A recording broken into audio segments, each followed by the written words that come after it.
Makanya saya itu kalau ngelepas haji itu dulu sering ngelepas haji orang umroh. Sekarang kayaknya orang-orang trauma. Karena saya kalau ngelepas haji itu begini.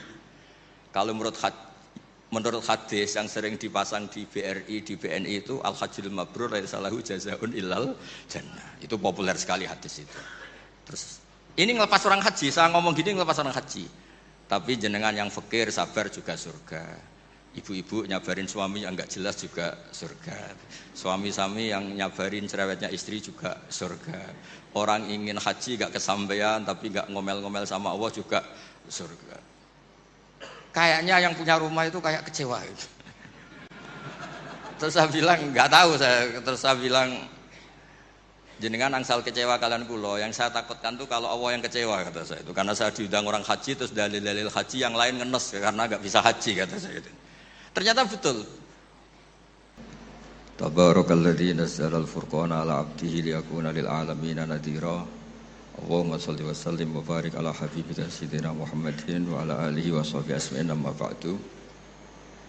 Yang sangat kita hormati bersama Prof. Kures, semua tamu yang saya hormati. Ini karena Pak Rektor sudah tawaduk jadi tidak saya hormati. Tak apresiasi tawaduknya. Karena di undangan itu rektor itu tulisannya Fathul Wahid, nggak ada profesornya, nggak ada doktornya ini, bener-bener tawaduk. Begini, jadi semuanya tamu yang saya hormati, ngaji bener-bener ngaji, ini bikin nervous narasumbernya. Begini, ini mungkin ada Pak TGB, ada Pak Lukman kemarin ketemu saya di Jakarta. Orang tuh kalau ingin pinter, ini anak-anak di PPAI ini, syaratnya itu kalau ngajar itu gurunya ikut, muridnya ya ikut. Jadi Syekh Zakaria Al-Ansori itu dulu gak pinter-pinter banget. Gak pinter-pinter banget, sampai dapat gelar Syekhul Islam. Karena dia itu trauma, gurunya itu namanya Ibnu Hajar Al-Asqalani itu kerennya minta ampun. Kalau melihat santri goblok itu marah betul. Kalau sekarang punya santri goblok kadang seneng karena gak nyaingi kiainya. Itu kalau ada anak UII terus dapat gelar apa di Harvard yang bingung Pak Rektor, saya aja ada sampai kayak gitu. Punya murid itu pinter sekali, namanya Ibnu Hajar Al-Haythami. Makanya kata saya Zakaria ini, saya kalau mau ngaji ya bingung karena guru saya itu kerennya minta ampun. Kalau mau ngajar ya bingung karena murid saya ini pinter, ditipu gak bisa. Ternyata itu bikin pinter. Ya saya sekarang di sini mau ngomong seenaknya itu ada Prof. Kures, ada Dr. TGB itu kan kayak tukang koreksi, jadi repot nanti kalau salah. Terus yang ngaji-ngaji di sini itu juga lebih pinter lagi. Pokoknya mintanya itu masuk surga lewat arahnya Gus Pak. Bikin arahan masuk surga itu kan ya tidak gampang. Tapi saya pastikan delalah Nabi hanya ngendikan mangqala la ilaha illallah dakhalal jannah. Saya sering komplain ya sama beberapa orang-orang soleh. Saya komplain betul, bukan komplain nanti komplain betul. Dia itu ngijazahi saya wiridan la ilaha illallah panjang terus ruwet. Terus saya nggak hafal-hafal, saya dimarahin. Gus kamu itu cerdas kalau ini kok udah hafal-hafal. Memang saya sengaja tidak saya hafalkan gitu. Yang ada tambahan-tambahannya itu Pak Kures. Banyak tanya. Kenapa? Nanti ke rumah saya, nanti tak kasih tahu. Tak kasih tahu itu si orang soleh ini nangis tobat. Padahal soleh loh. Tapi dia hanya soleh perilaku, tidak soleh secara keilmuan. Jadi juga harus tobat dia. Saya cerita, di antara perlawanan ahli hadis adalah kalau hadis itu ditambahin, misalnya gini, mangqala la ilaha illallah mi'ata marrah dakhalal jannah. Jika kalau bapak kamu meninggal baru baca la ilaha 50 kali, wah sayang tidak sampai 100 sudah mati. Jadi berkahnya tidak ada hitungan itu luar biasa. Tapi kamu nganggep biasa, makanya kita harus konsisten. Hadisnya hanya mangqala la ilaha illallah dakhalal jannah. Jangan kamu tambahi mi'ata marrah, jangan kamu tambahi sekian-sekian, itu bahaya itu. Sehingga ketika ada hadis mangkana akhiru kalamihi la ilaha illallah ditambahi akhir, orang yang akhir kalamnya la ilaha illallah dakhalal jannah, yang di akhir kata-katanya itu la ilaha illallah, perkataannya itu. Itu ada orang mau mati, sudah manfaatkan la ilaha illallah. Tapi terakhir terus bilang, jangan lupa ya BPKB-nya ditebus. Itu anaknya susahnya itu minta ampun. Karena anaknya terus berpikir, Gus berarti akhiru kalami abi itu tidak la ilaha illallah tapi BPKB. Ini gimana ini? Saya sebagai kiai yang baik itu tak carikan referensi supaya yang BPKB ini ya masuk yang akhiru kalami. Ini cerita kebaikan saya di depan Pak Kores. Gak apa-apa cerita kebaikan. Daripada gak diakui, mendingan diceritakan supaya itu. Tak cari, itu riwayatnya Abi Dawud. Dan beliau sendiri dalam menambahi akhirul kalami. Di riwayat yang lain itu gak ada akhirul kalami. Cukup mangkola la ilaha illallah dakhalal jannah. Karena itu bikin keresahan. Kata akhirul kalami itu bikin keresahan. Ada yang akhir kalamnya BPKB, sertifikat. Ada yang akhir katanya nasib-nasib. Apalah, pokoknya banyak yang tidak akhirul kalami.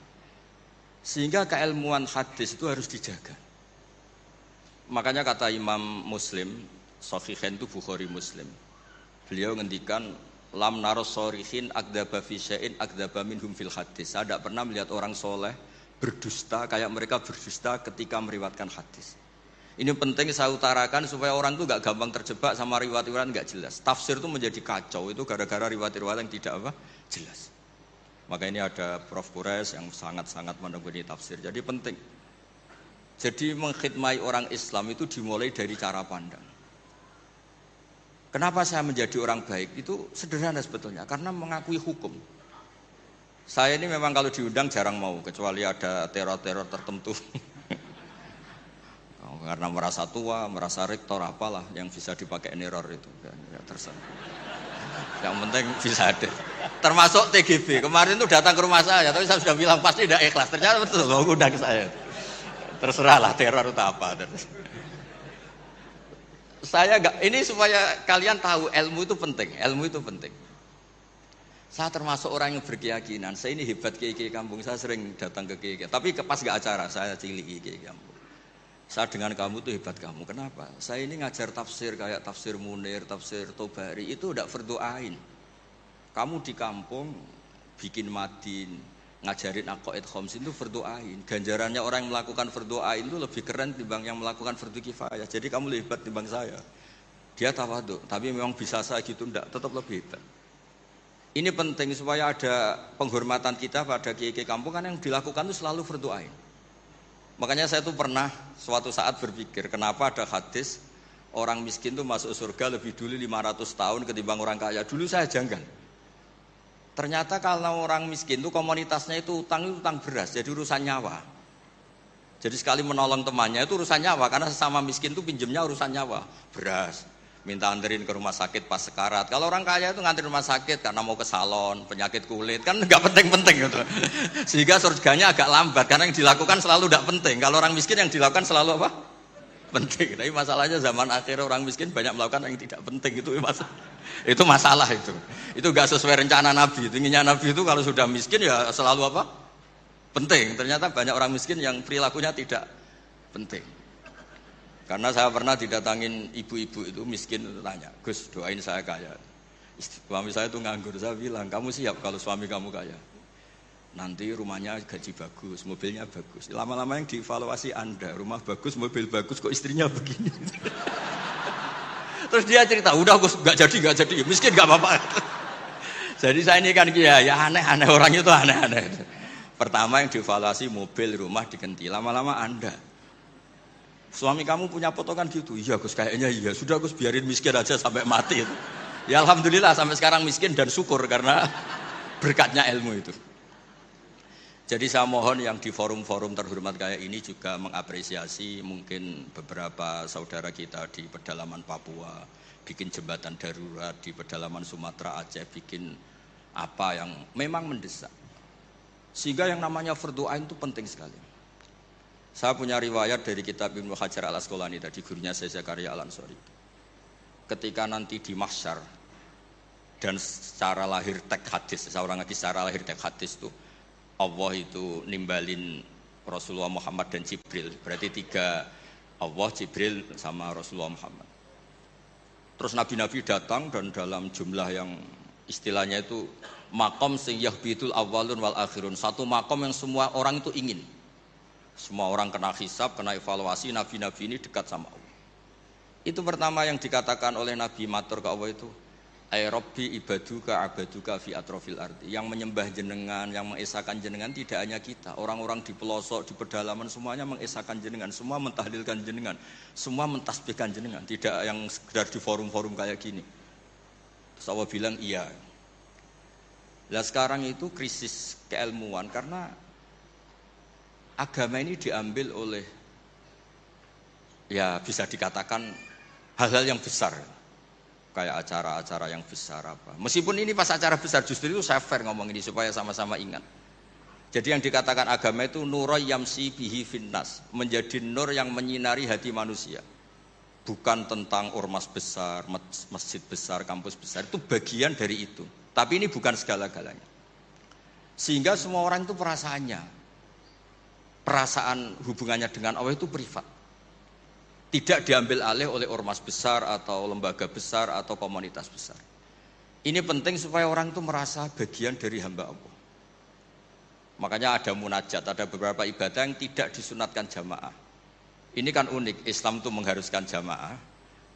Tapi ada ibadah-ibadah yang malah tidak disunatkan jamaah. Sehingga orang hubungannya dengan Allah itu asik. Terus kedua, ini terakhir nanti Pak Guras yang cerita panjang lebar. Perilaku ilmu itu di atas perilaku ibadah. Dulu Masjid Haram itu keren. Tapi karena salah kelola, itu diisi berhala-berhala yang ingin dapat berkahnya Ka'bah. Jadi orang kafir itu unik, mensyirikkan Allah tapi dekat Ka'bah. Jadi percaya Ka'bah itu keramat, supaya Tuhan ini dapat berkah malah diletakkan pinggir apa? Ka'bah. Jumlahnya 360 berhala. Tapi di saat yang sama orang kafir itu jumawa, mereka ini orang-orang baik. Buktinya menjadi sadanatul bait, menjadi pelayan-pelayan Ka'bah. Nabi saat itu terpinggirkan, hanya sholat di Syi'bu Mina. Nabi dengan para sahabat itu makan daun, makan apa, dan sholat di Syi'bu Mina. Tidak di tempat yang terhormat yaitu Al-Masjidil Haram. Ketika para orang kafir Jumawa bilang, bagaimana Muhammad orang terhormat sementara dia ibadah saja di lereng-lereng gunung. Sementara kita adalah sadanatul bait, kita adalah ahlu sikoyatil hajj. Ini supaya teman-teman yang enggak ditakdir jadi kayak Pak Lukman, Menteri Agama. Menteri Agama itu ya repot. Dia agamanya formal, terus kayak Gus Pak enggak formal itu kan ya repot juga itu. Makanya saya ini enggak pati berani sama Menteri Agama. Nanti dia anggap Islam saya tidak formal kan jadi kayak. Itu terus Allah ngendikan aja'altum siqayatal haji wa imaratal masjidil haram kaman amana billahi wal yaumil akhir wa jahada. Allah itu bela Nabi. Jangan pernah pakai ukuran bahwa ibadah haji merawat Baitullah itu menjadi ukuran lebih baik. Ukuran lebih baik adalah ketika itu orang ibadah secara benar, yaitu tauhid. Ini orang sudah lupa bahwa pernah Allah itu ngeritik siqayatal haji wa imaratal masjidil haram. Makanya saya itu kalau ngelepas haji itu dulu sering ngelepas haji orang umroh. Sekarang kayaknya orang-orang trauma. Karena saya kalau ngelepas haji itu begini. Kalau menurut hadis yang sering dipasang di BRI, di BNI itu al-hajjul mabrur laisa lahu jazaa'un illal jannah. Itu populer sekali hadis itu. Terus ini ngelepas orang haji, saya ngomong gini ngelepas orang haji. Tapi jenengan yang fakir sabar juga surga. Ibu-ibu nyabarin suami yang enggak jelas. Makanya saya itu kalau ngelepas haji itu dulu sering ngelepas haji orang umroh. Sekarang kayaknya orang-orang trauma. Karena saya kalau ngelepas haji itu begini. Kalau menurut hadis yang sering dipasang di BRI, di BNI itu al-hajjul mabrur laisa lahu jazaa'un illal jannah. Itu populer sekali hadis itu. Terus ini ngelepas orang haji, saya ngomong gini ngelepas orang haji. Tapi jenengan yang fakir sabar juga surga. Ibu-ibu nyabarin suami yang enggak jelas juga surga. Suami-suami yang nyabarin cerewetnya istri juga surga. Orang ingin haji enggak kesampaian tapi enggak ngomel-ngomel sama Allah juga surga. Kayaknya yang punya rumah itu kayak kecewa gitu. Terus saya bilang nggak tahu terus saya bilang jenengan angsal kecewa kalian kulo. Yang saya takutkan tuh kalau Allah yang kecewa kata saya itu. Karena saya diundang orang haji terus dalil-dalil haji yang lain ngenes karena nggak bisa haji kata saya itu. Ternyata betul. Hampir semua yang hadir itu ngapresiasi saya. Gus matur nuwun Gus. Biasanya kiai-kiai itu kalau diundang untuk haji, dalilnya haji terus bikin kita nelongso, bikin kita tersiksa karena kayak yang masuk surga itu yang haji saja kita ada masuk surga. Semenjak itu sudah terkenal. Jangan undang Gus Pak kalau ngelepas haji kan. Saya itu punya kitab makalahnya Abdul Hasan Asyadili yang menjadi Thariqah Asyadili yang terkenal. La tansur ilmaka liyusaddiqakan nas walakin insur ilmaka liyusaddiqaka Allah. Kamu jangan pernah menyebarkan ilmu supaya diapresiasi manusia, tapi sebarkan ilmu supaya diapresiasi Allah Subhanahu wa taala. Makanya saya tetap Meskipun kata orang banyak, saya ini kiai terkenal, saya itu merasa ibadah saya itu ikrar. Mengakui fungsi-fungsi kiai yang di kampung-kampung. Mereka itu, saya pernah punya teman, itu nyuwun sewu, gobloknya itu gak ketulungan. Dia itu kerja di tengah hutan, saya tidak tahu ilegal logging apa enggak, tapi kerjaan di tengah hutan. Dulu gak ada HP, saya disuratin. Gus gimana Jumatan di tengah hutan? Saya bilang, kamu kan pernah ngaji, kalau nggak kampung nggak apa, ada usah Jumatan, duhur saja. Masalahnya komunitas saya bilang, wong Jumat kok duhur, jadi mintanya Jumatan. Aduh, pakai surat karena dulu nggak ada telepon, nggak ada. Saya bilang ya nggak apa-apa Jumatan. Dia masih punya sisa-sisa ilmu. Katanya kalau nggak 40 nggak kampung nggak wajib Jumatan. Kamu tadi minta Jumatan, sekarang nggak mau Jumatan, ini gimana? Wes toh Gus ini kan terkenal bodoh, jadi itu kewajiban orang alim mikir tuh, nggak kewajiban orang bodoh mikir itu. Karena dia korban teori bodoh itu penting, kata dia. Nanti kalau ditanya mungkar nakir itu salah, orang bodoh kok ditanya, kata. Jadi memang agak direncanakan itu. Jadi ya bodoh pinter akhirnya dia. Setiap tanya saya, masa kamu tidak bisa sendiri? Gunanya orang bodoh ya gini Gus, tinggal tanya, katanya. Makanya yang hadir di sini juga penting itu. Tinggal minta resep Gus Bak, cara masuk surga, masuk sudah. Gus Bak masuk udah, tidak penting, penting resepnya. Nah, akhirnya saya kan nyari-nyari gimana supaya ada Jumatan seperti itu. Nah ini yang terus saya bilang, kamu sama saya itu keren saya, keren kamu, katanya. Kenapa Gus? Kamu nanti dikholi karena pendiri masjid. Makanya saya pernah cerita ini sampai kiai itu nangis. Orang tuh kalau kiai kampung itu pendiri masjid kadang dikholi. Kalau sudah kiai top itu bisa aja disangoni pakai uang kotak masjid, kata saya itu. Ini bukan nyindir, bukan, supaya orang tuh ngerti lah. Jadi memang dulu Nabi itu penghormatannya sama orang yang melakukan fardhu ain itu luar biasa. Uwais Al-Qarni itu tetangganya sudah dosowan Nabi. Uwais Al-Qarni itu belum. Karena ibunya itu egoisnya minta ampun, gak mau ditinggal. Kemana-mana minta digendong. Tapi Nabi malah ngendikan khairul qurun Uwais Al-Qarni. Orang terbaik tabi'in itu Uwais Al-Qarni. Umar kalau kamu ketemu minta. Karena dia fanatik mengelola fardhu apa? Ain. Makanya saya mohon sama alumni UII kalau sudah di rumah di mana-mana itu nggak usah merasa kalah keren sama Pak Fathul Wahid karena jadi rektor. Pak Fathul Wahid di sini itu ya rektor, terus ya banyak yang layani, meskipun dia sopan katanya pelayan, tapi yang layani bawahnya. Gak pernah nyupir sendiri tetap. Gak pernah nyupir sendiri, ya gak pernah buka pintu sendiri, tetap dilayani. Tapi kalau kamu di kampung jadi kiai musola terus miskin itu, yakinlah pendiri. Statusnya apa? Pendiri, bukan penerus, tapi apa? Pendiri. Pak Fathul Wahid hanya apa? Penerus. Itu lah kacaunya kiai kampung setelah tak kasih tahu gitu, memang bener-bener sama saya terus gak sopan. Waduh. Ya tapi saya ikhlas lah atas nama ilmu. Bener-bener gak sopan. Waduh ini ya. Sopannya tuh pendak kalau dia iskal hukum karena sinaune serius saya tanya, Gus ini hukumnya gimana? Akhirnya sopan lagi. Dia gak bisa, ilmunya gak cukup untuk menjawab. Ya tapi apapun itu yang namanya ngaji itu pengakuan ikrar ya. Jadi penting. Makanya kan diantara hebatnya Rasulullah SAW itu kata Imam Ghazali, nggak ada pemimpin justru kena khitab wahfid janahaka liman ittaba'aka minal mu'minin. Muhammad, kamu harus merendahkan diri kamu liman ittaba'aka, sama orang yang ikut kamu, sama santri kamu, sama orang yang percaya sama kamu. Kayak apa Allah mendidik kekasihnya. Jadi yang disuruh sopan malah nabinya. Jadi kalau andekan di era modern Pak Fathul Wahid yang sopan sama mahasiswa itu yang penopang kampus. Kayak apa? Makanya kata Imam Ghazali, andekan mental ta'azzus atau takabur, andekan keangkuhan itu hal yang baik. Lama amarallahu ta'ala habibahu biqauli ta'ala wahfid janahaka limanit taba'aka minal mu'minin. Nah tentang visi ya, visi itu gampangnya tadi. Agama ini kan menentukan halal haram. Zaman apapun, teknologi apapun, mesti pertanyaannya ini kalau baik ya halal, kalau buruk ya haram. Misalnya ada teknologi yang orang bisa ke Mekah 2 detik atau 2 menit. Orang tetap pertanyaannya, saat itu ibu kamu sekarat apa enggak? Anak kamu sakit apa enggak? Punya kewajiban fardhu ain apa enggak? Kalau punya fardhu ain kamu tinggal pasti orang nganggap masalah. Ya kan? Apapun kayak kamu, teknologi mutakhir kayak apa, ya seperti misalnya peristiwa kamu pejabat, pas daerah kamu ada musibah banjir, kamu tinggal iktikaf di Ka'bah, tetap orang nggak anggap iktikaf itu ngawur itu mesti orang itu. Karena meninggalkan fardu apa? Ain. Saya di sini kata orang banyak kan keren, misalnya sama ahli tafsir Prof. Quraisy. Tapi misalnya saat ini istri saya sakit atau anak saya sakit, pasti dianggap ngawur itu, karena meninggalkan fardu ain.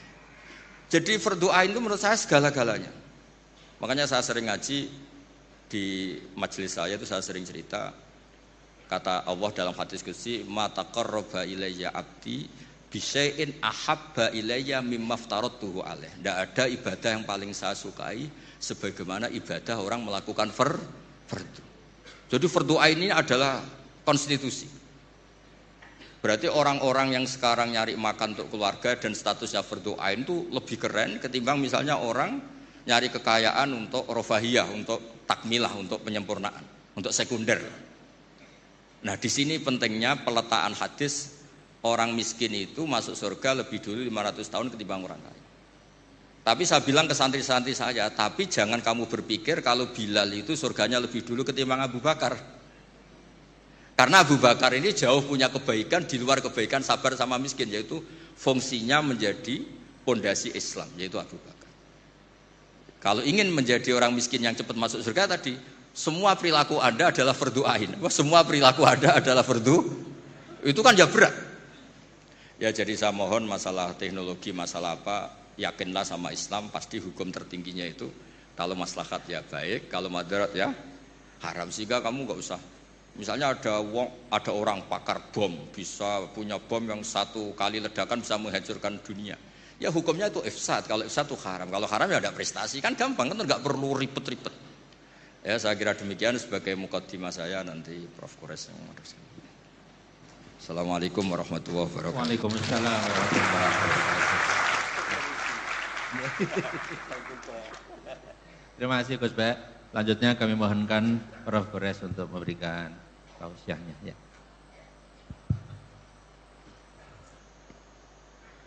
Bismillahirrahmanirrahim. Alhamdulillah wassalatu wassalamu ala Rasulillah wa ala alihi wa sahbihi wa man wala. Kita sudah dengar dari saudara saya ini atau adik saya ini. Kita masih ingin mendengar banyak sebenarnya.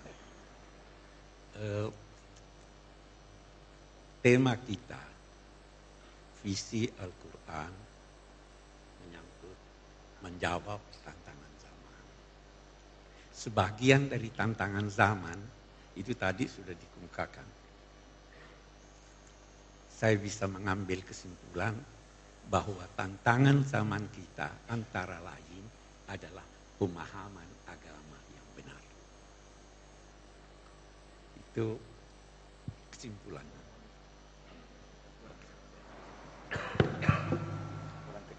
Kurang dekat. Oke.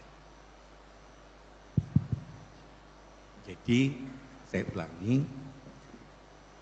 saya mengambil kesimpulan dari apa yang dikemukakan oleh Gus Bahar tadi, bahwa tantangan kita antara lain adalah pemahaman agama yang benar. Kita bisa lanjutkan ini dengan mengambil kesimpulan umum, nanti saya akan berusaha merincinya. Tantangan kita itu adalah zaman itu sendiri. Zaman mempunyai tantangannya. Karena zaman berubah. Perubahan zaman itu menuntut kita untuk menyesuaikan diri dengan perubahan, tetapi tidak keluar dari nilai-nilai ajaran agama. Ini yang sulit.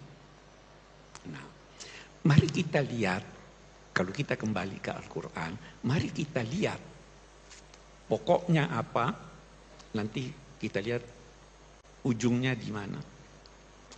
Ini mengundang kita untuk bertanya, kita ini diciptakan Tuhan untuk apa tuh?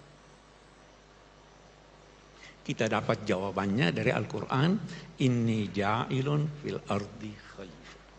Khalifah itu adalah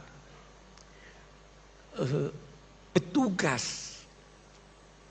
bisa kita katakan mandataris Tuhan. Petugas yang ditugaskan Allah untuk mengelola bumi ini sesuai dengan nilai-nilai yang dikehendaki Allah. Nah, ini khaliqan fil ardi, khalifah. Malaikat bertanya, ataj'alu fiha man yufsidu fiha wa yasfiku dima? Apa kamu akan menciptakan makhluk yang merusak di bumi? Tuhan tidak jawab pertanyaan malaikat itu dalam bentuk firman. Dijawabnya, apa katanya? Wa 'allama Adamal asma'a kullaha. Adam diajar Allah semua nama-nama. Kalau kita kembali ke ulama tafsir, itu banyak sekali. Saya ingin mengambil kesimpulan begini. Kita mahasiswa, kita belajar, kita dosen, kita bekerja. Ilmu yang paling perlu Anda ketahui adalah ilmu yang tidak menjadi baik tugas Anda kecuali mengetahuinya. Anda dosen bahasa Inggris, tidak menjadi baik pengajaran Anda kecuali kalau Anda paham benar bahasa Inggris. Anda tidak dituntut belajar bahasa Cina. Anda tidak dituntut belajar kedokteran. Tapi kalau Anda tugas dokter harus tahu semua apa yang berkaitan dengan kedokteran, paling tidak menyangkut spesialisasi Anda. Tidak usah belajar ilmu yang kalau Anda tidak tahu, tidak bertambah kebodohan Anda. Saya mengajar, katakanlah saya mengajar tafsir. Saya tidak tahu itu bagaimana memperbaiki mobil. Kalau saya tidak tahu, saya tidak tambah bodoh. Nah, jika demikian, apa yang diajarkan Tuhan pada Adam itu? Asma'a kullaha.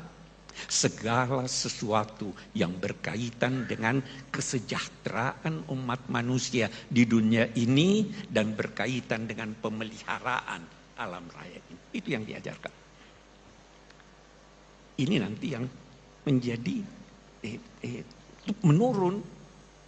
Diajarkannya itu dalam arti diberi potensi untuk itu. Kita harus kembangkan itu. Itu satu.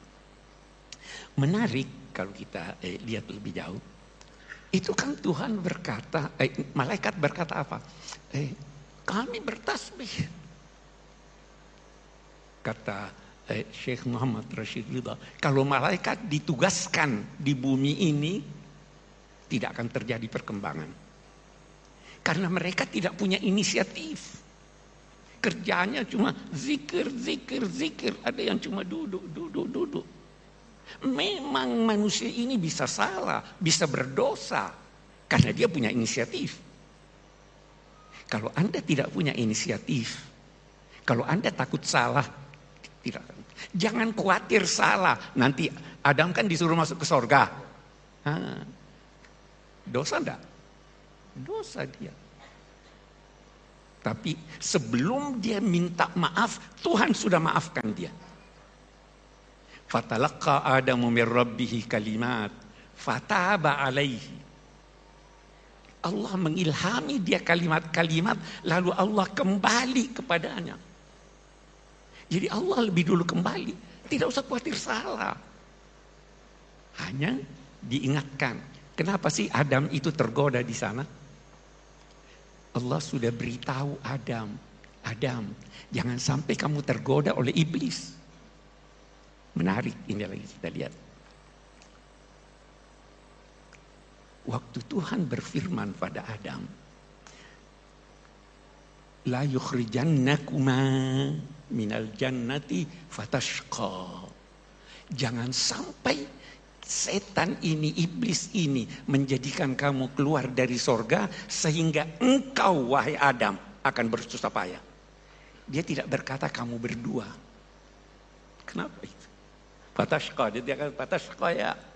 Karena suami berkewajiban memenuhi kebutuhan istrinya dalam 3 hal pokok. Apa itu? Sudah disebut kebutuhan pokok manusia. Innaka alla taju'a fiha wa la ta'ra wa la tazma'u fiha wa la tadha. Kamu di sorga tidak butuh pangan, tersedia. Tidak butuh minum, tersedia. Tidak butuh rumah, tempat bergaul, sudah tersedia. Tidak butuh pakaian, sudah tersedia. Kenapa sih Adam disuruh ke sana dulu? Diberi pengalaman. Wujudkan dunia ini seperti bayang-bayang sorga. Damai, kebutuhan pokok tersedia. Jangan sampai tergoda iblis. Itu kan tantangan kita di sini. Sejak dini sudah dikatakan hati-hati. Adam tergelincir. Tahu penilaian Tuhan. Apa itu? Walaqad ahidna ila Adam. Fanasiya. Walam najid lahu azma. Ini jalan keluarnya. Anda bisa tertipu. Itu karena Anda lupa. Kenapa Anda lupa? Karena Anda tidak punya tekad. Sejak semula harus punya tekad. Itu sebabnya ada anjuran zikir. Itu ingat Tuhan. Ini kan yang terabaikan. Oke, kita lihat sekarang Adam melanggar. Tuhan ampuni dia sebelum dia disuruh turun. Jadi dia turun tidak dapat bawa dosa warisan. Waktu dia turun menarik lagi. Disuruh ihbitu minha jami'an fa imma ya'tiyannakum minni hudan faman tabi'a hudaya fala khaufun 'alaihim wala hum yahzanun. Turunlah kamu bertiga. Iblis, engkau wahai Adam dan istrimu. Kamu saling bermusuhan. Iblis itu musuh abadi. Tiada maaf baginya. Dan dia pandai menggoda Anda. Kenapa Adam tergoda? Penyakit manusia. Mau kekal. Sangka buruk pada Tuhan. Apa itu ayat? Hal adullu kala. Saya senangnya kalau sama Gus Baha ini Quran saya ini.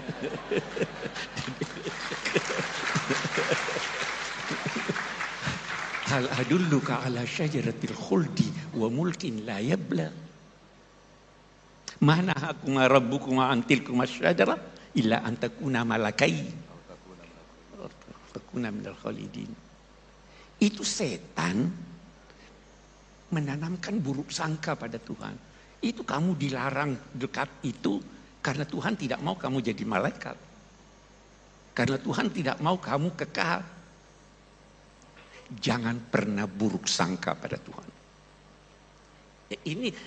Ini tuntunan yang kita bawa ke dunia nih. Ihbitu minha jami'an. Turunlah. Anak cucunya menghadapi dunia ini paling tidak ada 3 sikapnya. Dia lihat dunia hebat sekali ini. Sampai-sampai Imam Ghazali ada yang berkata dia tergelincir ketika berkata laisa fil imkan abda'u mimma kan. Tidak bisa lagi lebih indah dari ini.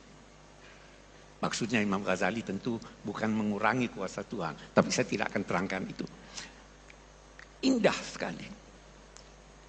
Ada manusia, waktu dia lihat alam raya ini, semuanya indah, semuanya benar, semuanya baik. Kena angin sepoi, baiknya. Kehausan dapat air minum, baiknya. Ini kok begini, baiknya. Maka dia berusaha mencari apa yang terbaik dan menghimpun ketiganya. Di situ dia menemukan Tuhan. Nah, ini yang baik. Mencari yang benar melahirkan ilmu. Mencari yang baik melahirkan akhlak.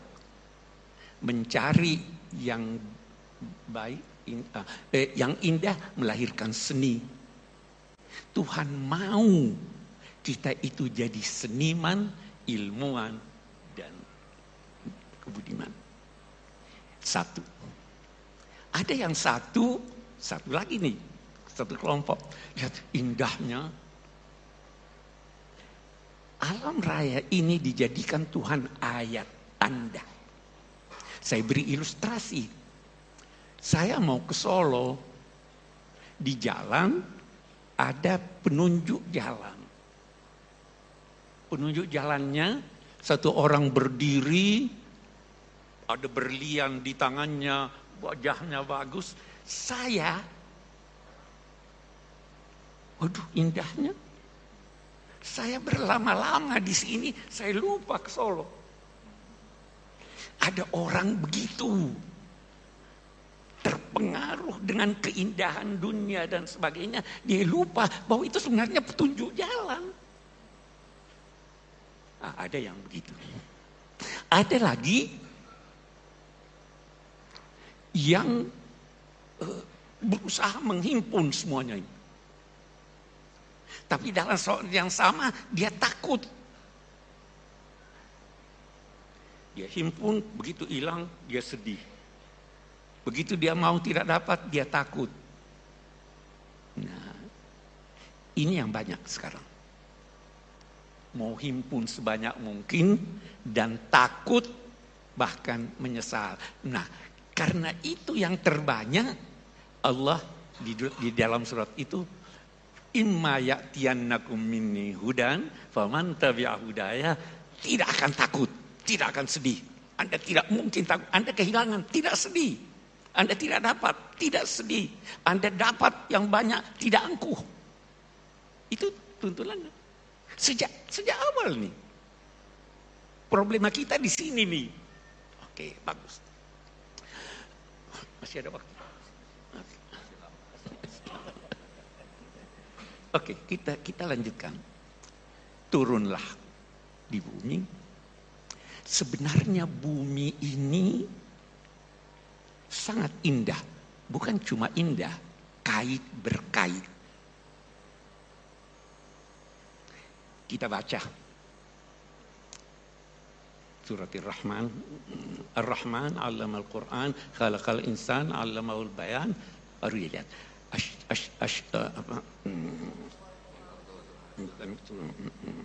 Wan najmu wasyajaru yasjudan was samaa rafa'aha wa wala'al mizan alla tatghaw fil mizan. Kita lihat. Cobalah pandang bumi ini. Bagaimana dia kait berkait. Pohon yang memiliki batang berdampingan dengan rumput. Pohon yang besar tidak menzolimi yang kecil. Yang kecil tidak ganggu yang besar. Ada keserasian. Ada keserasian antara manusia dan pohon. Betul? Kita menghirup apa toh? Oksigen dilahirkan oleh pohon. Pohon membutuhkan karbon, kita keluarkan itu. Ada kerjasama. An-najmu wasyajur yasjudan was-samaa rafa'aha wa wada'al mizan. Langit ditinggikannya, tapi dia menetapkan timbangan supaya teratur jalannya ini. Wal arda wada'aha lil anam.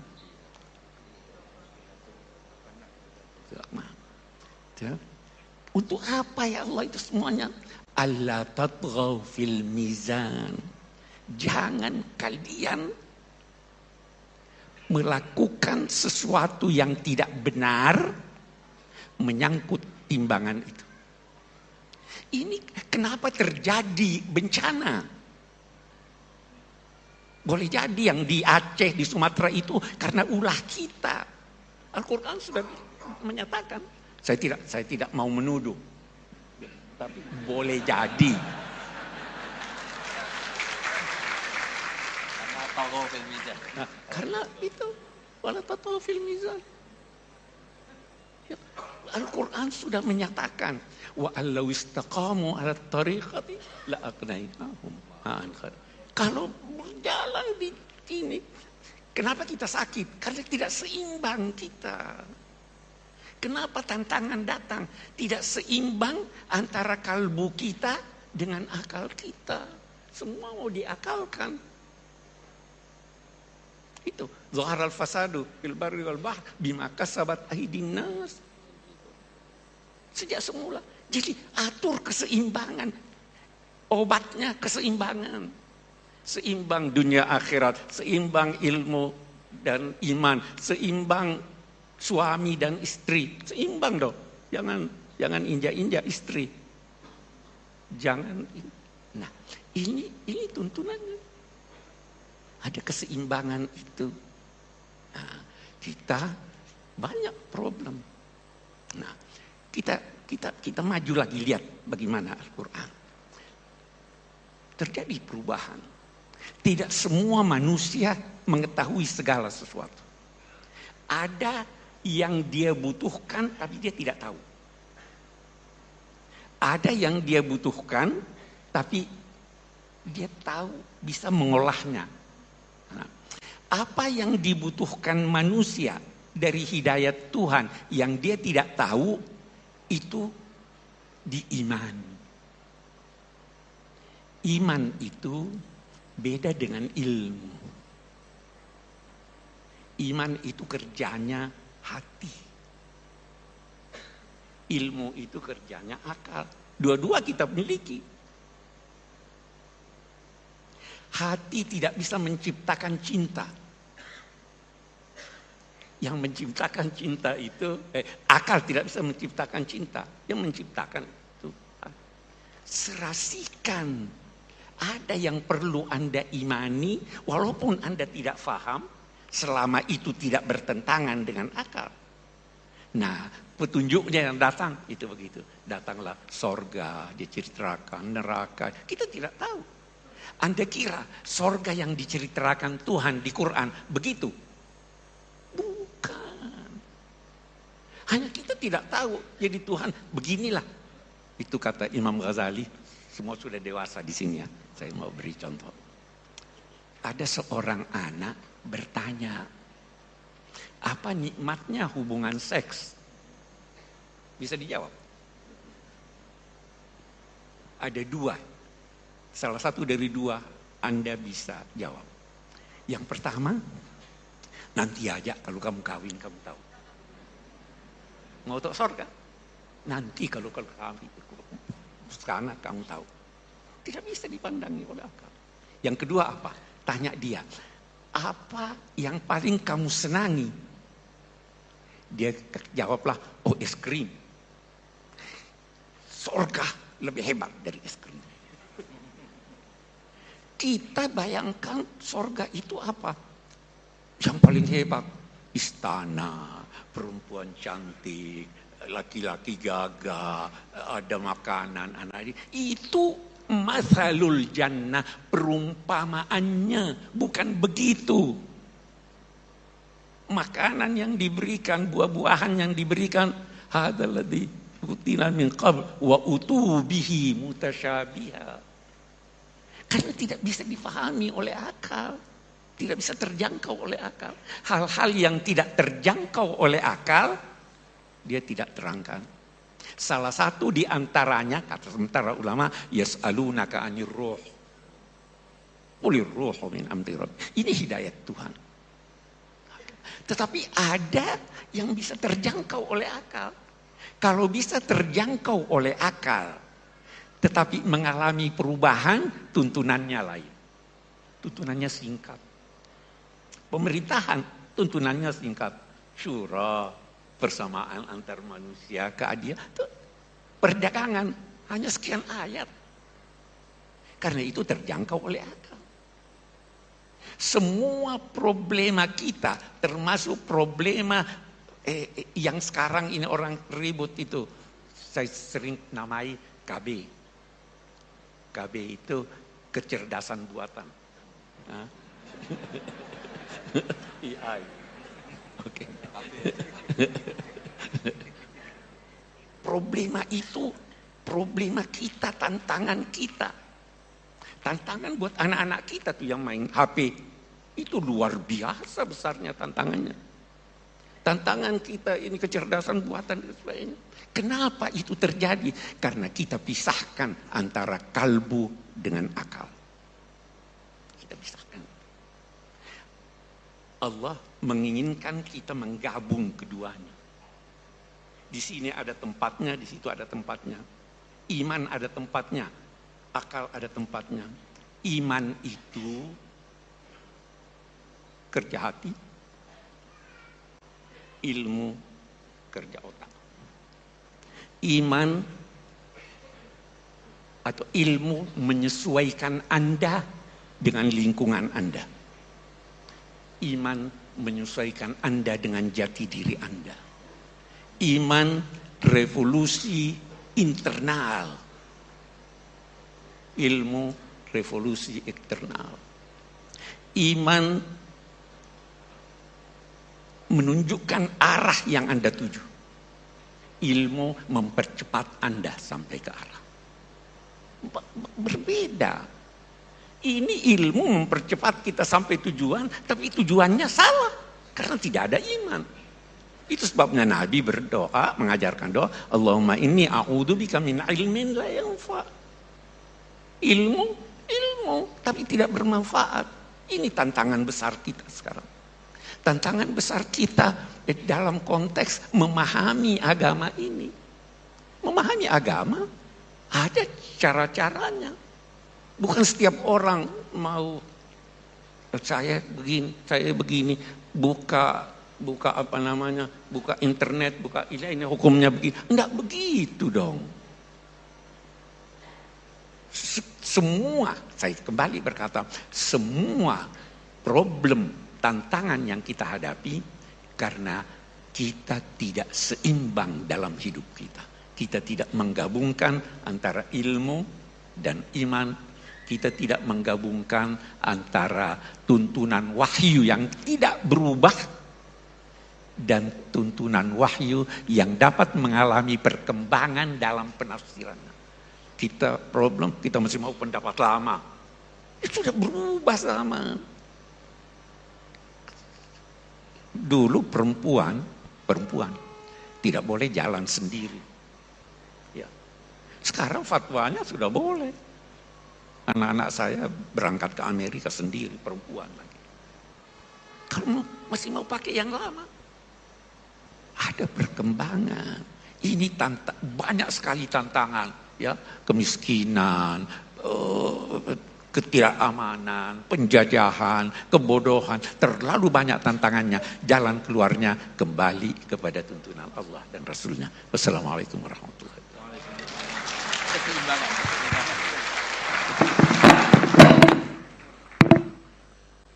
Baik, terima kasih Prof. Kures. Bapak, karena ini tidak seminar, jadi tidak perlu saya simpulkan. Nah, jadi tadi banyak kata penting, poin penting yang bisa kita ingat, dan kita akan buka sesi pertanyaan. Mohon pertanyaannya sesuai dengan tema. Dan mungkin singkat, padat, dan nanti menyebutkan nama dan asalnya. Saya sedang mencari satu. Kemudian putri satu ya. Putri satu yang deket tiang. Dua. Kamu banyak banget. Banyak ya. Dijawab rektor aja ya. Kita dua-dua dulu saja ya. Ya, dua-dua dulu saja. Ya, silakan yang pertama ya. Nanti kita buka sesi selanjutnya kalau waktunya masih ada. Yang jatah ya. saya dijawab rektor. Ya. Mangga. Satu. Ya, yang mana? Yang putri dulu nggak apa-apa ya. Silakan. Ya, sebutkan nama dan asalnya. Ya. Baik, bismillahirrahmanirrahim. Assalamualaikum warahmatullahi wabarakatuh. Terima kasih atas kesempatannya Bapak Rektor. Saya Helmi Aulia Tazki, mahasiswi Prodi Pendidikan Agama Islam, juga salah satu anggota aktif di Pusat Studi Tafsir Al-Quran dan Hadis UII. Saya izin bertanya satu pertanyaan kepada Gus Baha dan Prof. Quraisy. Jadi, belakangan ini terdapat beberapa tulisan opini dan penelitian yang menyebutkan bahwa di Indonesia ini mengalami krisis keteladanan dan menurunnya moral yang disebabkan oleh media sosial, diantaranya konten pornografi, kekerasan, dan budaya viral. Nah, dalam permasalahan ini, pendidikan agama Islam sering disebut memiliki peranan yang besar sebagai benteng moral. Akan tetapi, di lapangan kami menemukan bahwa pendidikan agama Islam ini tidak menyentuh aspek afektif, dia hanya sampai di tahap kognisi dan kognitif. Menurut Gus Baha dan Prof. Quraisy Shihab, bagaimana seharusnya tafsir Al-Quran dan kajian hadis diajarkan kepada kami sebagai Gen Z sehingga tidak hanya menjadi hafalan, akan tetapi mampu menjadi role model dan benar-benar bisa membentuk karakter Islami dalam diri kami. Seperti itu pertanyaannya. Terima kasih. Wassalamualaikum warahmatullahi wabarakatuh. Waalaikumsalam warahmatullahi wabarakatuh. Baik, terima kasih. Selanjutnya yang nomor 2. Mikrofonnya minta tolong ya.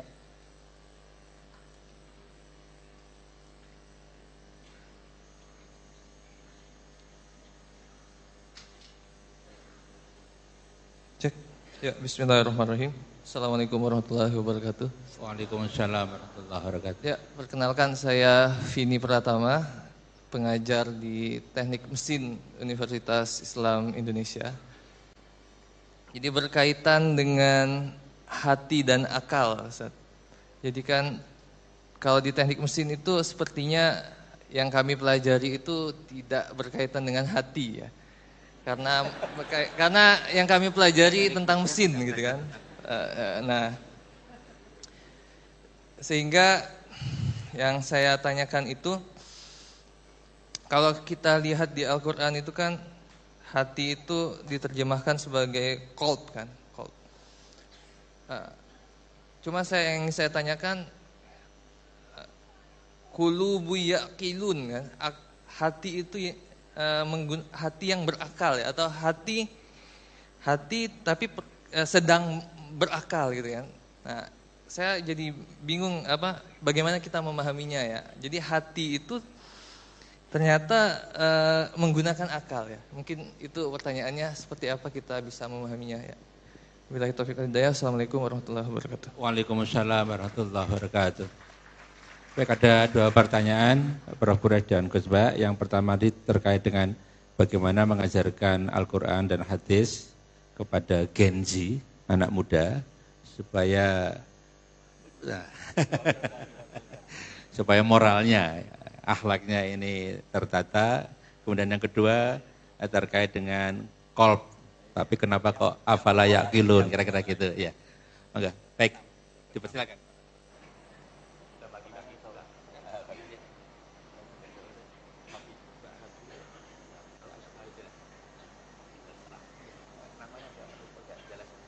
Bismillahirrahmanirrahim. Ini tadi Pak Rektor lupa namanya. Karena depannya ada istrinya, kalau ingat nama jenengan masalah.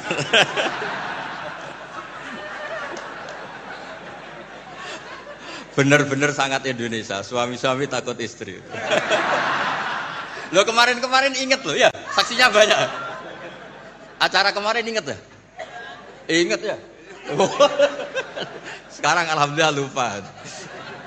Ya bagus. Begini ya, dari sekian kata Bapak saya itu sering mengajarkan kalau ada hal-hal yang mubah, yang enggak maksiat lah, kok kamu senang itu nikmati betul. Karena orang itu sampai cari kesenangan lewat maksiat itu karena enggak bisa nikmati sesuatu yang dibolehkan Allah. Jadi penting mang menikmati yang dibolehkan Allah itu penting. Saya dulu itu ya janggal melihat bapak, apalagi Mbah Mun guru saya itu sering guyon, sering ceria, kadang semalaman tuh gejol-gejolkan sama teman-temannya. Terus beliau cerita, banyak orang yang malam ini berjuang untuk tidak dugem, tidak maksiat. Itu kalau berjuang sendiri berat. Kalau asik jagongan, makan-makan, masak-masak, itu terus asik. Sebab itu diantara konsep Quran itu kul bifadlillah wa birahmati fabidzalika falyafrahu. Orang itu harus asik dengan hal-hal yang dibolehkan Allah. Itu sebabnya saya menyaksikan sendiri guru-guru saya, bapak saya, Abi Quraisy, semuanya orang-orang yang ceria. Karena bisa ceria dengan hal yang enggak maksiat itu luar biasa, apresiasi Allah Ta'ala itu luar biasa. Sampai Imam Ka'bi dalam usul fikih ngendikan mubah dikatakan mubah itu keliru katanya. Mubah itu wajib. Karena itsma min mubahin illa wa yatahaqqaqu bihi tarku haramimma. Fayal zamu minas sukun tarkul qatli wa minas sukut tarkul qadaf. Mubah sesuatu yang boleh hakikatnya adalah wajib. Karena ketika kita melakukan mubah artinya meninggalkan keharaman. Sementara meninggal haram itu adalah wajib.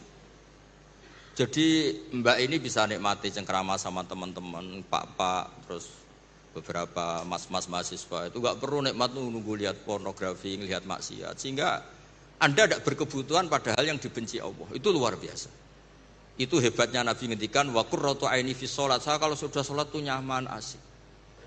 Dulu itu banyak orang yang janggal sama saya itu sering belajar, sampai sekarang belajar. Itu dulu ya istri saya itu rival beratnya itu katanya kitab saya, tapi alhamdulillah gak dibakar. Dulu Imam Sibawa itu kitabnya dibakar karena belajar terus istrinya gak diurusin. Dia pergi ke toko, pulang kitabnya dibakar semua karena istrinya cemburu. Dikira disayang malah dicerai. Jadi menikmati hal yang boleh itu bagian dari keinginan syariat. Makanya saya sering cerita riwayat meskipun gak sohe-sohe banget tapi digunakan ulama. Inna min khiyari umati qauman yadhakuna jahran min saati rahmatillah. Di antara umatku yang baik adalah selalu tertawa karena nikmati luasnya rahmat Allah. Saya dulu ya janggal melihat bapak itu, kalau ada orang miskin rokok satu ngutang lagi, ngopi nyatet lagi, ngutang lagi, tapi meletenya minta ampun. Dulu bapak tuh senengnya bukan main sama orang itu. Saya tanya kenapa seneng? Itu sekali gak nikmati hidupnya, gugat Tuhan itu.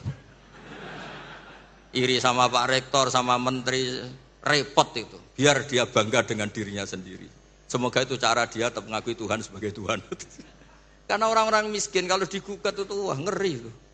Itu kan ya coba misalnya nyon saya orang kalau susah itu kan ngomongnya sekenanya.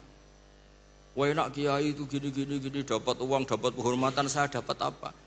Tapi berkahnya dia nikmati ngopi, rokok, utang itu dia bingung-bingungnya sendiri, punya dunia sendiri malah selesai. Makanya Imam Malik ketika digugat banyak dakhum ba masonau biar sudah asal gak maksiat biarin. Imam Malik itu pernah ada perempuan agak suka musik. Terus Imam Malik itu bilang, kamu gak boleh gini-gini. Imam Malik, agama itu tidak milik kamu. Laisa ilaika, wilayah itu tidak wilayah kamu. Imam Malik bingung kan. Jadi kita mohon semohon-mohonnya. Makanya Nabi ngendikan wa qurratu aini bis shalah.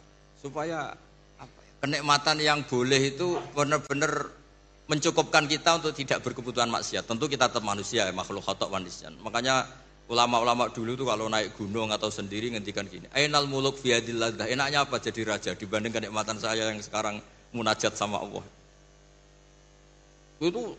Itu solusi yang paling real, karena kalau kita pakai solusi itu haram, itu apa nanti dianggap ketinggalan zaman.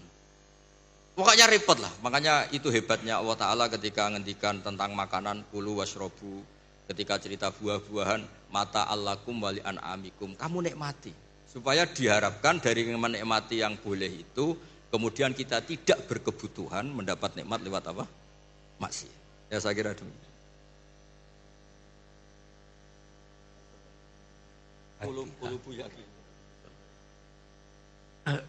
Baik. Hati. Sepanjang ingatan saya, ada beberapa kata yang digunakan oleh Al-Quran untuk menunjuk hati. Bisa qalb, bisa fuad, bisa mafis sudur. Itu beda-beda maknanya. Ja'ala lakum sam'a wal absara wal afidah. Allah menganugerahkan kepadamu mata, sam'a telinga. Dia sebut telinga dulu karena telinga yang pertama berfungsi. Baru mata. Telinga tunggal. Karena apa yang Anda dengar, yang di sana, di sini sama. Jadi tunggal. Absar, pandangan berbeda-beda. Yang dari sana melihat sini lain, dari sana melihat sini lain. Baru al-afidah. Afidah juga berbentuk jamak. Apa itu afidah? Kita sebelum sampai sana, ja'ala lakumus sam'a wal absara wal afidah. Akhrajakum min butuni ummahatikum la ta'lamuna syai'a. Kamu dilahirkan tidak tahu apa-apa.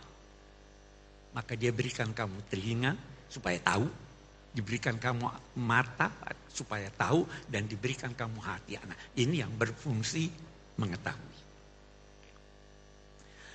Yang di dalam dada ini itu ada 3 dari segi isinya.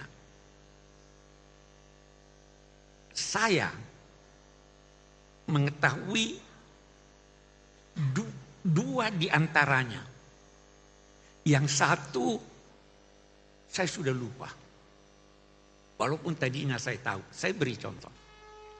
Kalau ada yang bertanya pada saya, Bapak punya anak berapa? Saya tidak malu berkata anak saya 5. Istri berapa? 1. Insya Allah sampai akhir zaman 1. Ya kan? Itu ada di dalam hati saya. Dan saya tahu itu, dan saya tidak malu untuk menyampaikan pada Anda. Yang kedua, ada di dalam hati saya tahu, tapi saya tidak mau Anda tahu. Ada enggak itu? Nah, itu di dalam dada. Ada lagi di dalam dada. Saya tanya, pernah ingat waktu lahir? Sekian banyak hal yang kita tidak tahu lagi, yang kita pernah alami, tapi kita sudah lupa, tapi itu masih ada di dalam hati. Nah, ini dalam konteks pertanggungjawaban di hari kemudian. Itu kalau kita katakan qalb. Qalb itu dari asal kata yang berarti berbolak-balik. Tidak konsisten.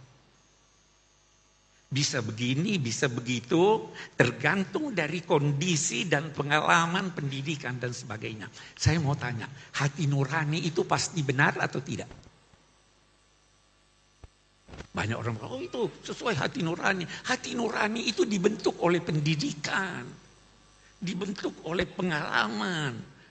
Itu hati nurani.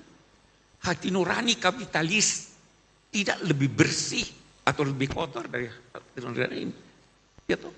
Hati nurani Socrates yang melecehkan perempuan dalam beberapa tulisannya tidak lebih busuk daripada yang ya kan? Karena hati anak itu kalau kita panjang kalau kita mau cerita, kecerdasan buatan itu tidak punya hati nurani, tidak punya kalbu, tidak merasa. Bagaimana kita mau berinteraksi dengan sesuatu, apalagi dalam konteks agama, dengan sesuatu yang tidak punya perasaan, tidak punya kecerdasan spiritual, ya kan? Tidak punya kecerdasan emosi. Ini. Tapi, nah ini problema kita sekarang. Semuanya mau kembalikan saja sini. Ada manusia yang kenal Anda, yang bisa memberi kepada Anda putusan sesuai kemaslahatan Anda. Saya mau cerita atau tidak usah terlalu panjang kalau saya cerita. Terima kasih. Berapa Pak? Jadi masih lama. Nabi atau tidak usah itu. Saya langsung.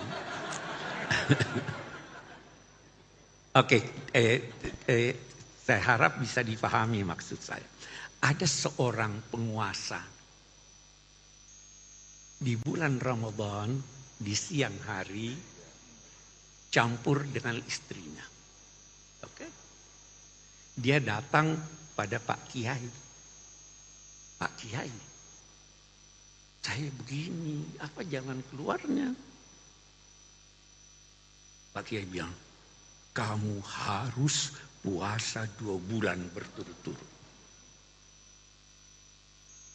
Kenapa begitu Pak Kiai? Dia bacakan ayat. Dia bilang, ini kan Tuhan juga berkata boleh memberi makan 60 orang atau memerdekakan budak. Dia bilang, kalau saya putuskan buat kamu memerdekakan budak, tiap hari kamu mau melanggar. Karena punya ini. Jadi jawaban itu disesuaikan. Anda harus kenal siapa yang bertanya. Kalau ada yang bertanya pada Anda, 2 orang bertanya pada Anda, saya boleh berenang di laut? Kamu tidak boleh. Kamu boleh. Kenapa dibedakan? Kamu pandai berenang, ini tidak pandai berenang. Itu kecerdasan buatan bisa tahu itu. Tidak bisa. Jadi, ada yang kita bisa gunakan dalam batas-batas tertentu, ada yang memang tidak bisa. Jangan semuanya lantas. Anda tidak ngerti apa-apa, buka, oh ini hukumnya begini. Tidak. Saya kira itu ya. Okay. Baik. Terima kasih Gus Pak dan Pak Kures. Kita buka sesi selanjutnya. Saya sedang mencari ini.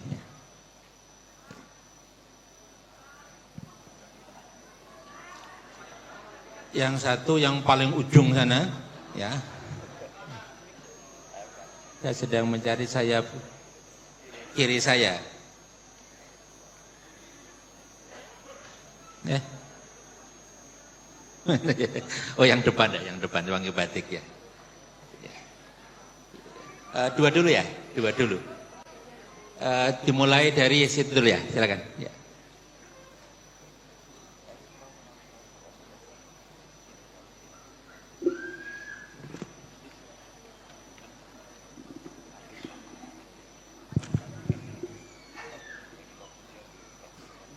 Iya baik, terima kasih. Assalamualaikum warahmatullahi wabarakatuh. Iya, terima kasih atas kesempatan yang diberikan kepada kami. Perkenalkan, nama saya Abdurrahman, mahasiswa Magister Ekonomi dari UIN Sunan Kalijaga, Yogyakarta. Saya berasal satu pulau dengan Prof. Quraisy Shihab. Saya dari Provinsi Sulawesi Tengah. Izin bertanya, KB Prof, hari ini kita berbicara tentang visi dari Al-Quran untuk menjawab tantangan zaman. Akan tetapi, dinamika yang sering terjadi di tengah-tengah kita di masyarakat, banyak orang yang memahami agama, banyak orang yang memahami Al-Quran, atau bisa kita sebut dalam tanda kutip, mereka-mereka entah itu seorang ustadz, seorang da'i, seorang kiai, dan ulama, dan sebagainya. Akan tetapi justru mereka-mereka yang paham tentang hal itu masih banyak membuat hal-hal kontroversi di tengah-tengah masyarakat. Dan kalau menurut pandangan kita sebagai masyarakat awam, sekelas ulama, sekelas ustadz, sekelas kiai, harusnya mereka lebih paham dari isi-isi Al-Quran dan agama itu sendiri. Akan tetapi masih banyak dinamika yang terjadi, masih ada mereka yang berselisih paham, masih banyak lisan-lisan mereka yang mengeluarkan kalimat-kalimat bahkan sampai menghina. Saya beri satu contoh yang nyata terjadi di tengah-tengah kita. Di pertengahan tahun 2025, ada seorang Gus, seorang ulama yang dengan ringan mengeluarkan kata kalimat dari menyebut ulama kami dari Sulawesi Tengah dengan perkataan monyet dan lain sebagainya. Hal ini kan tak pantas keluar dari lisan seorang yang paham tentang agama dan lisan. Mohon pertanyaannya. Iya, kiranya bisa diberikan pendapat, pandangan dari Prof dan juga Gus Baha terkait hal-hal tersebut. Terima kasih. Wassalamualaikum warahmatullahi wabarakatuh. Waalaikumsalam warahmatullahi wabarakatuh. Terima kasih. Selamat datang Prof. Ova. Berkenan bergabung bersama kami ya di depan ya. Ini Prof. Ova, Rektor Universitas Gadjah Mada, putri dari Rektor UII. Prof. Jaini Dahlan, bukan saya. Baik, selanjutnya yang pertanyaan kedua tadi yang di ujung sana tadi, mana tadi? Di sini, yang pakai ya. Sudah pindah di depan sini, Prof. Di mana? Oh, situ ya, silakan. Ya, Assalamualaikum warahmatullahi wabarakatuh. Waalaikumsalam warahmatullahi wabarakatuh. Nama saya Faizatul Ansoriyah, Prof. Dari UNS. Seperti ya. Ya, suatu saat berdoa Prof Quraisy dan Gus Baha kerso rawuh di UNS. Tadi sempat tersindir karena meninggalkan fardu ain ngajar hari ini. Tapi sudah dipindah besok kok, Gus. Jadi insya Allah aman. Jadi seperti itu. Ada banyak pertanyaan karena sudah bercita-cita lama sowan ke Prof Quraisy dan Gus Baha. Hari ini baru lihat tadi malam posternya langsung dengan teman saya, satu dari FISIP UNS, Prof. Kita langsung berangkat pagi ini, sempat terdampar di lantai 3 tadi, tapi semangat 45 pindah ke bawah, akhirnya dapat tempat duduk meskipun di belakang. Alhamdulillah. Pertanyaan saya sebelum ke sesuai yang visi Al-Quran menjawab tantangan zaman, karena itu memang menjadi problematika kami sebagai pendidik, terutama di perguruan tinggi. Satu pertanyaan saya yang sangat menggelitik dari dulu kalau bisa sowan Gus Baha. Saya pernah ditukani Gus Baha dulu terkait dengan zakat, Gus, dan saya laksanakan sampai hari ini insya Allah. Pertanyaan saya yang sering muncul di IG atau apapun itu pernyataan ngendikanipun Gus Baha yang terkait seperti ini. Hidup itu mudah, yang penting jangan maksiat dan bermanfaat untuk orang lain. Tapi itu kan susah, Gus. Itu, Gus. Itu kalau saya ngajar dasar logika ini jelas kontradiksi, Gus. Itu pertanyaan saya yang sudah saya simpan lama dan alhamdulillah hari ini meskipun terdampar di belakang, alhamdulillah Prof Rektor bisa melihat kami dari UNS. Saya tadi ke panitia, Mbak, sampaikan yang dari luar kota juga boleh, ini perwakilan harus bertanya. Sebelum terus Prof atas waktunya. Yang kedua ini kegelisahan kami Prof Quraisy, Gus Baha sebagai pendidik, bukan hanya mendidik anak kami tetapi banyak anak-anak yang istilahnya kita sebagai pendidik kadang dihadapkan pada satu satu kondisi ketika anak memang betul-betul dibuat secara akademis itu pintar gampang karena tinggal di leske, yang penting ada uang dan seterusnya, itu kapitalis. Karena masuk UI juga bayarnya lumayan nggih, Prof nggih.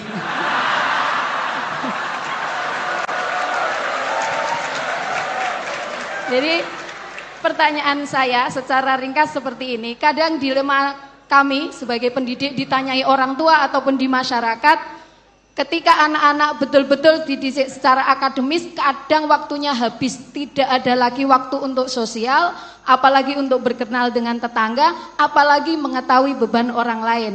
Tetapi ketika kita juga mendidik anak-anak kita untuk sosial dan sebagainya, secara akademis akan tidak semelesat orang-orang yang dididik secara akademis itu. Nah, ini Al-Quran menjawab kegelisahan kami pada orang-orang tua seperti ini, bagaimana? Itu saja. Yang terakhir bukan pertanyaan, saya nyuwun doanya untuk dari Prof Quraisy, Gus Baha dan semua yang hadir di sini, bahwa kami para pendidik ini masih bisa tetap mempertahankan prinsip mendidik sesuai dengan zamannya. Matur suwun, waktunya. Assalamualaikum warahmatullahi wabarakatuh. Waalaikumsalam warahmatullahi wabarakatuh. Terima kasih, karena tadi UI disenggol, saya senggol balik. Di UI Bapak, itu tiap tahun kami memberikan beasiswa sekitar 1.500 paket. Saya jawab, Prof. Anak saya semoga besok dapat beasiswa di sini ya, Pak. Ada untuk apa, ada untuk hal yang hafidh, untuk pondok pesantren dan lain. Silakan ketik pmb.ui.ac.id. Baik Ibu Bapak, yang sebelum ini menyampaikan tadi ada yang menarik Gus Bak sama Prof. Gores. Ini terakhir minta doa. Karena tadi Gus Bak pagi tadi bilang, sekarang sama Kiai tidak minta doa, minta selfie katanya. Nah ini tadi minta doa alhamdulillah. Jadi ada dua pertanyaan Prof. Gores dan Gus Bak. Yang pertama tadi bagaimana menyikapi situasi ada orang paham agama kok suka membuat kontroversi. Kemudian yang kedua tadi ada dua pertanyaan. Hidup itu mudah, yang penting jangan maksiat, itu kan susah Gus, kira-kira gitu. Kemudian pertanyaan kedua adalah bagaimana ini dilema mendidik anak antara akademik, agama, sosial dan lain-lain. Ya. Monggo dimulai dari Gus Bak aja. Ya, yang anak muda. Bismillahirrahmanirrahim. Tadi yang tetangganya Pak Kures yang jawab saya, kalau sama tetangga nanti basa-basi.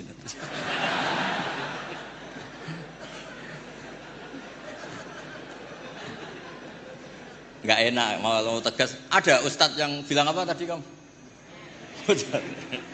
Ya bagus lah. Artinya bagus itu di luar ustadz dia juga manusia, mungkin pas manusia. Jadi ya biasa aja. Jadi keunikan agama ini adalah yang maksum, yang terjaga dari salah itu hanya Nabi Muhammad SAW. Sehingga kesalahan-kesalahan manusia itu bisa dua. Bisa saja ustadz itu salah. Bisa saja yang salah itu Anda mengustadkan dia yang sebetulnya ada ustadz. Jadi, mengustadkan orang yang sebetulnya tidak ustadz. Jadi, kalau Pak Kures gak sampai hati karena Anda orang Sulawesi.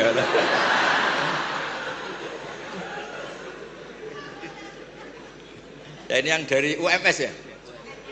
UNS Solo itu. Itu yang penting yang terakhir aja dapat beasiswa tadi doanya.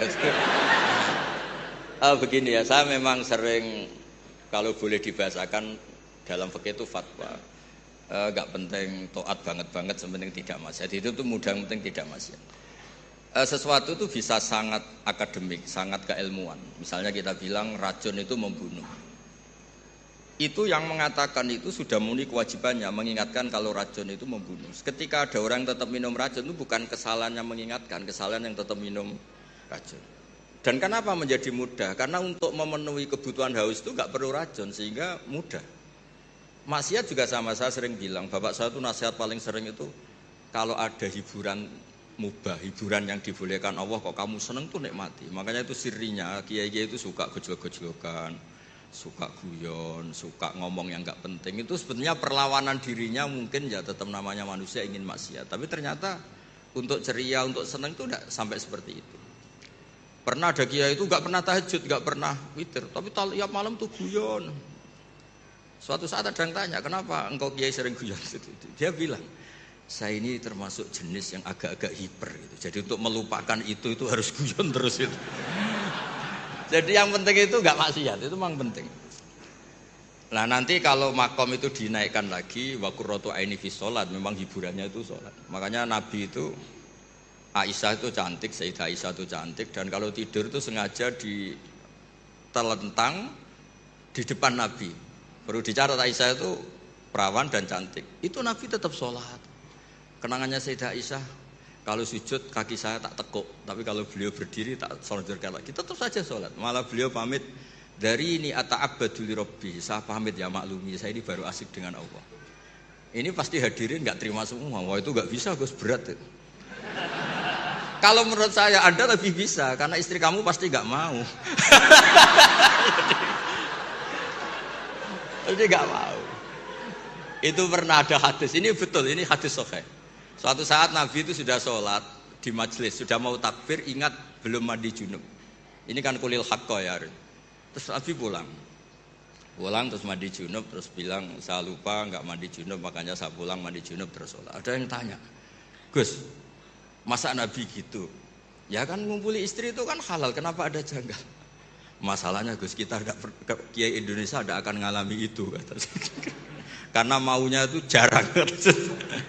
Artinya gini, guyonan-guyonan taat, guyonan-guyonan mubah itu bikin setan itu putus asa. Makanya resepnya Allah itu kul bi fadlillah wa bi rahmati fa bidzalika falyafrahu. Coba ini majelis yang hadir banyak.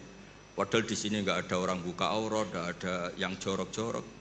Karena sebetulnya kita ini baik, kita ini menang. Saya yakin setan hari ini mungkin stroke, mungkin baru periksa. mungkin baru di ICU itu.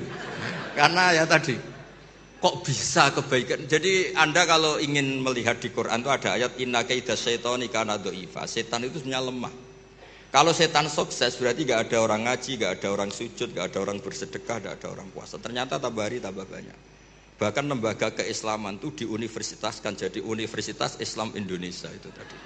Yang dikomplain katanya mahal tadi itu terus rektornya nggak terima. Itu yang lain harus terima kan, nggak punya kepentingan menjawab. Yang punya kepentingan kan rektor.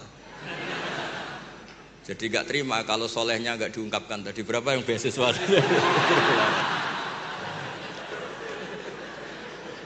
Saya punya riwayat hadis, Abi Quraisy pasti tahu itu. Ada kata-kata gini di beberapa kitab-kitab hadis, tapi model-model kitab hadis yang model wali. Karangannya Abu Nu'aim al-Asfihani. Hadis itu kan ada Bukhari, Muslim, ada hadis yang tiba kayak Abu Nu'aim, termasuk muhaddis besar. Laisa syai'un asyadda ala iblis wa junudihi minasyayatin wala aktsara li bukaihim min ayyara musliman sajidan.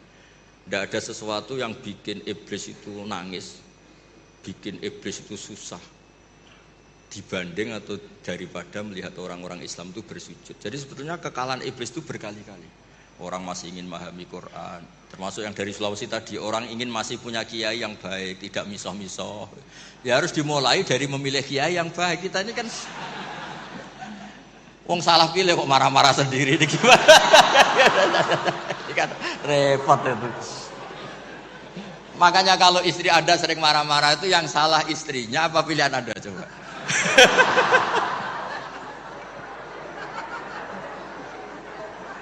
Gimana itu jawabnya itu? Gak usah dijawab Pak Quraisy, kasihan, tertekan betul beliau ini kan. Dia tahu perasaan saya.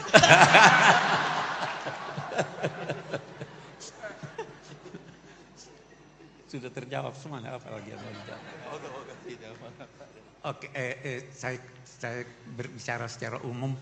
Yang pertama dulu, agama ini intinya adalah akhlak. Itu.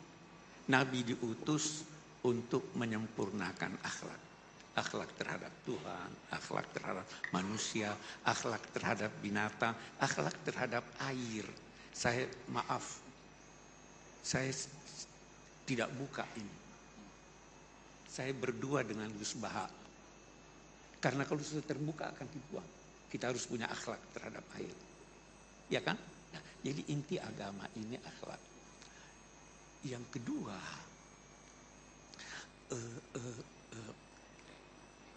jangan pernah maki. Jelas Al-Quran. Wala tasubbul ladzina yad'una min dunillah fayasubbullaha adwan bighairi. Jangan maki. Itu satu. Jadi kalau memang dia ustadz atau kiai, dia tidak bakal mati. Tuh yang kedua. Jadi salah pilih itu. Nah, iya. Jadi artinya, yang ketiga, yang saya ingin katakan, jangan karena berbeda lantas saling menghujat. Bisa jadi perbedaan itu memang dikehendaki Tuhan. Ada perbedaan yang dikehendaki Tuhan. Apa itu? Walau sya'allahu la ja'alakum ummatan wahid. Kalau Tuhan mau semuanya. Tuhan memang mau kita berbeda. Karena kita tidak bisa hidup tanpa berbeda. Nah, Quran mau kita berbeda. Salah satu sebab perbedaan adalah Quran. Karena penafsirannya bisa berbeda. Saya beri contoh. Wudhu disuruh basuh kepala. Iya. Apa itu kepala? Apa itu kepala? Sudah beda-beda. Sedikit. Oke. Kita baca itu ayat. hendaklah mereka menggunakan tutup kepala mereka untuk menutup dadanya. Yang disuruh di sini menutup dada menggunakan tutup kepala, atau yang disuruh adalah menutup kepala dan dada? Sudah beda, ya kan? Tutuplah gelas itu pakai buku ini. Buku bukan buat penutup, tetapi gunakan itu. Itu yang menjadikan orang beda nanti, ya toh? Dulu kiai-kiai kita itu kan kelihatan rambutnya. Karena dia pahami kepala bukan semua kepala. Jadi bisa beda. Jangan kita toleransi. Sedangkan yang terhadap non-muslim kita toleransi. Toleransinya itu jauh lebih hebat dari toleransi yang biasa kita dengarkan. Kalau beda pendapat. Yang biasa kita dengarkan apa? Pendapat Anda salah, tapi boleh jadi benar. Pendapat saya benar, tapi boleh. Yang diajarkan Al-Quran lebih dari itu. Apa diajarkan? Qul inna au iyyakum la'ala hudan au fi dhalalin mubin. Qul la tus'aluna amma ajramna wa la nus'alu. Boleh jadi saya yang salah. Boleh jadi kamu yang benar, boleh jadi kamu yang salah, boleh jadi saya yang benar. Kita serahkan pada Tuhan. Tidak ada pertengkaran. Kalian tidak akan diminta mempertanggungjawabkan dosa-dosa kami. Kita akui kita punya dosa, tapi kalian tidak bertanggung jawab.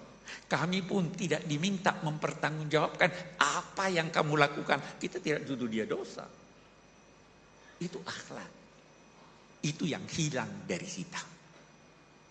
Hilang dari kita. Saya boleh promosi buku. Saya punya buku namanya Yang Hilang dari Kita.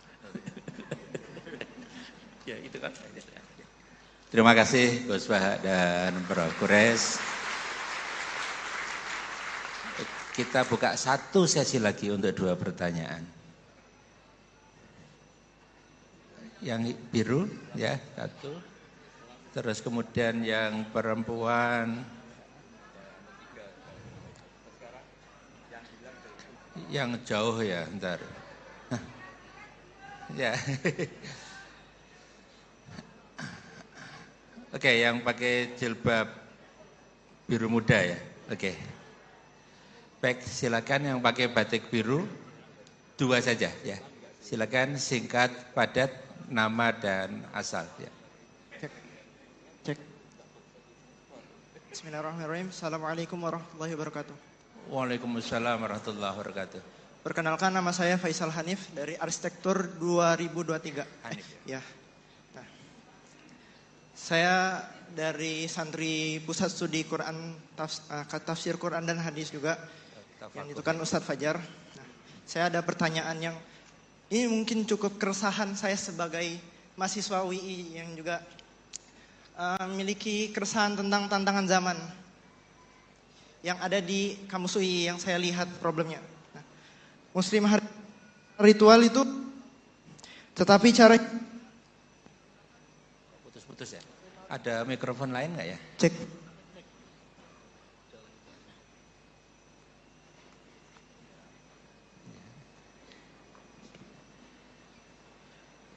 Muslim hari ini secara ritual bertauhid, tetapi cara hidupnya menggunakan moral sekular dan pragmatis. Khususnya di kampus saya tercinta ini, terkadang hal ini juga mungkin secara tidak sengaja dipromosikan oleh guru-guru kami yang juga diaminkan oleh mahasiswa. Nah, saya takut bila saja UI itu hanya menjadikan Islam sebatas nama saja.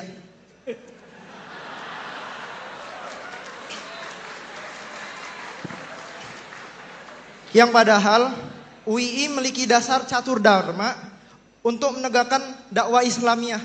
Jadi kayak punya dasar yang kuat untuk menegakkan moral Islam gitu. Nah, apakah panjenengan melihat adanya cara menjembatani antara tradisi, modernitas, logika, dan visi Quran gitu? Karena ya yang saya cukup resahkan ya di kamus, ini kamus Islam.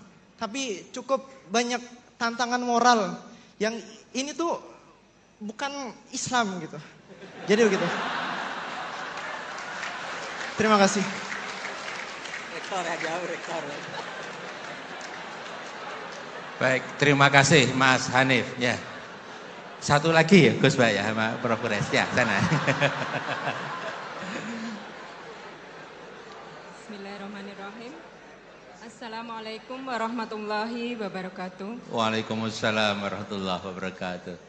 Perkenalkan, nama saya Kusmiatin dari pelosok desa Kabupaten Trenggalek, Jawa Timur.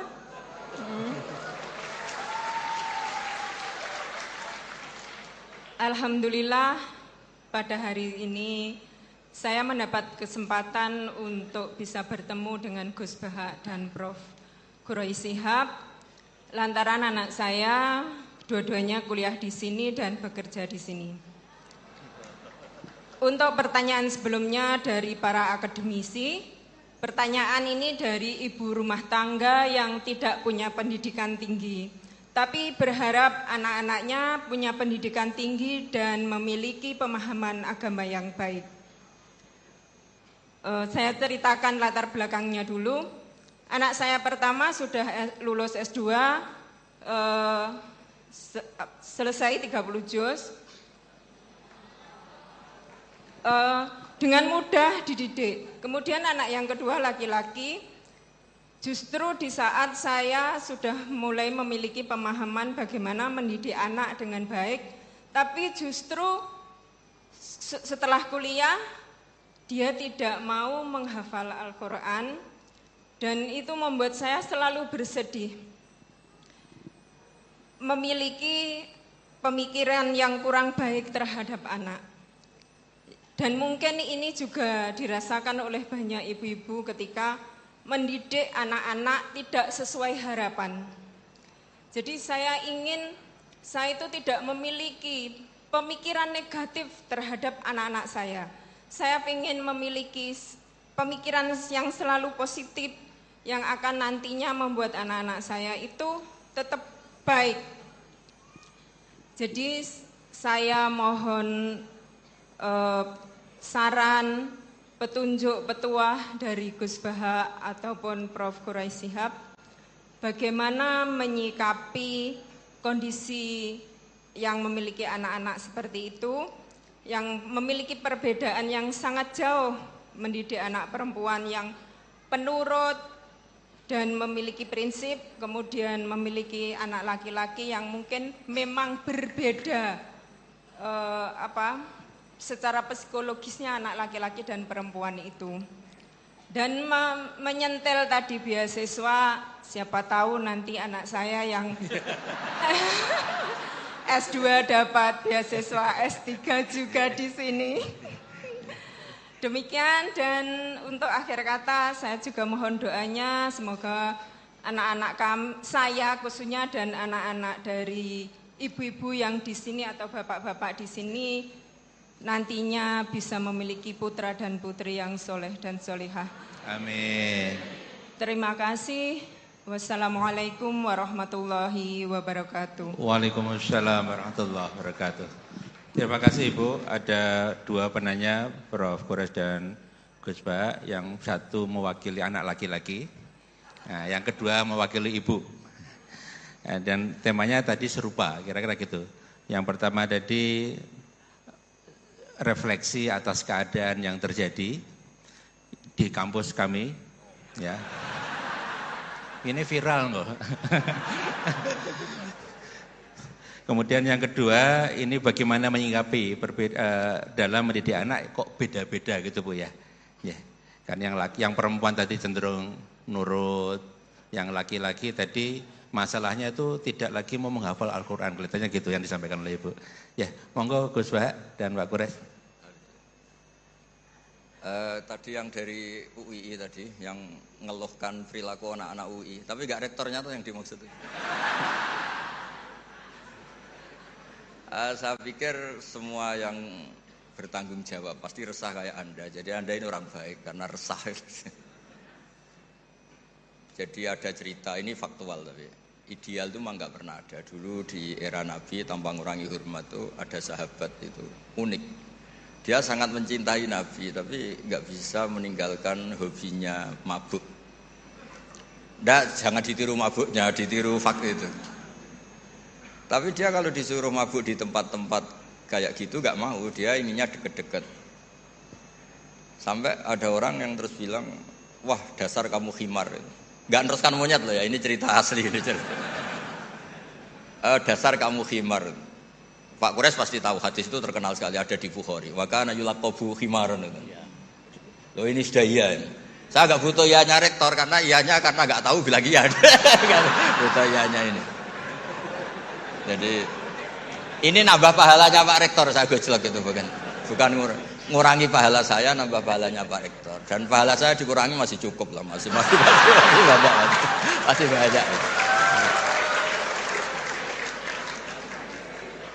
Sampai para sahabat bilang ma'aktsaruma utiya.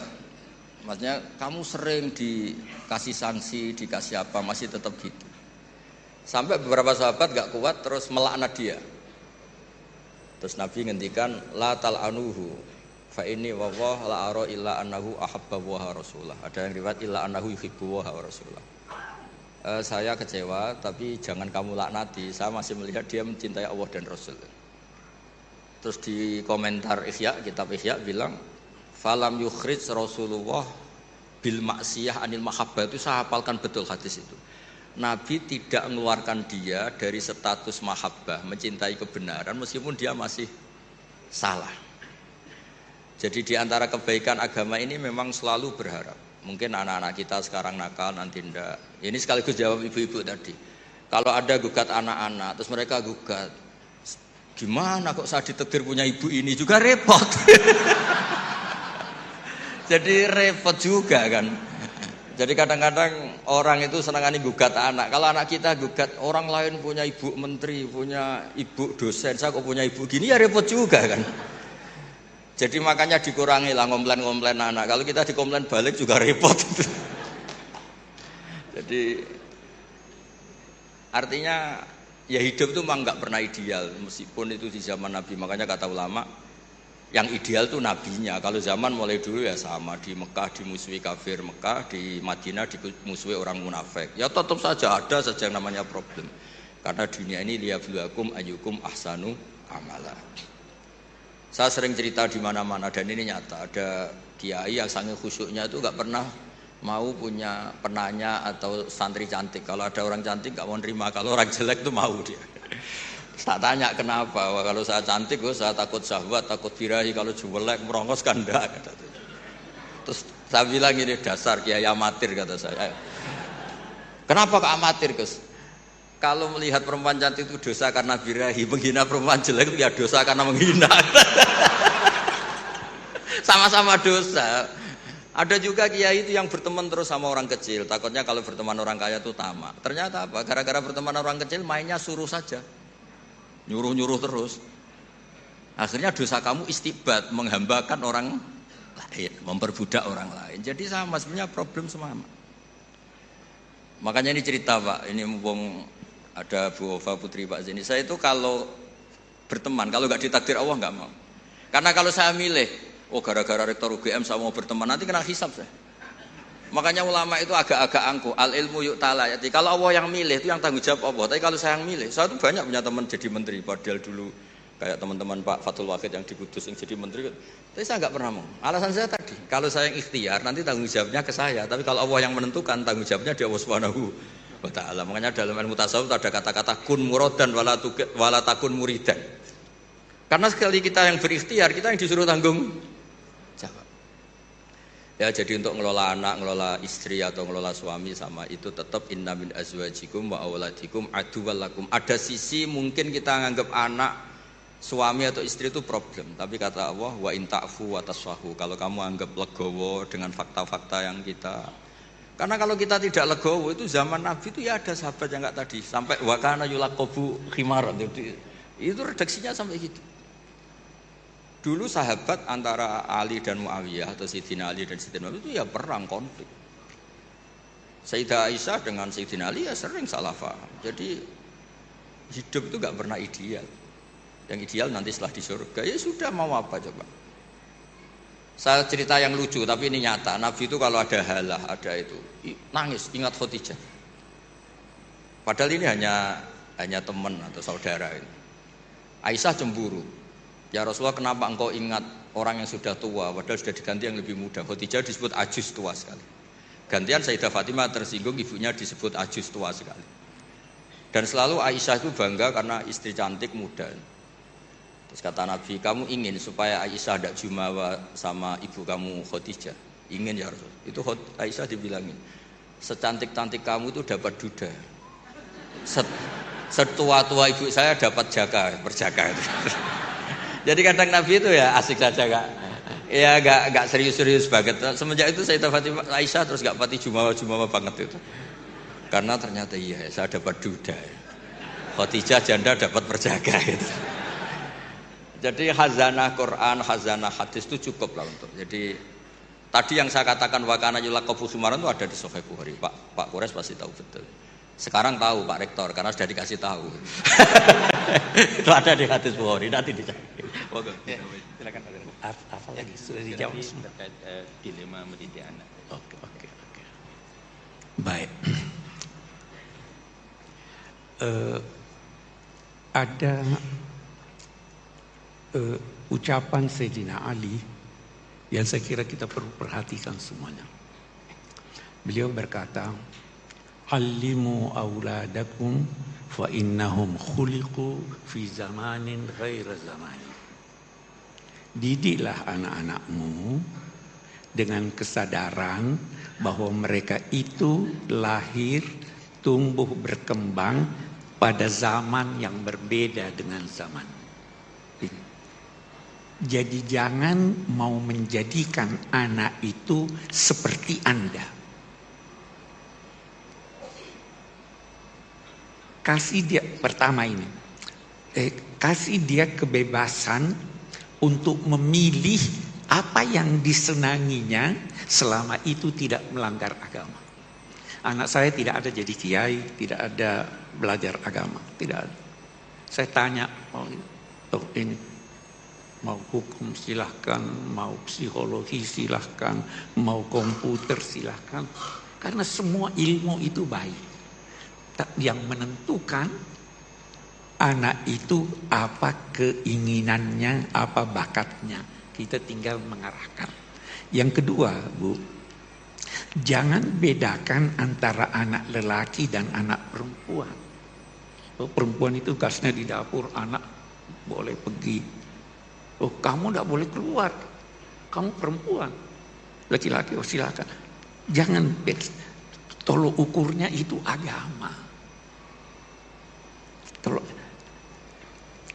Tidak membedakan bukan berarti harus sama. Tidak membedakan dalam perlakuan berlaku adil.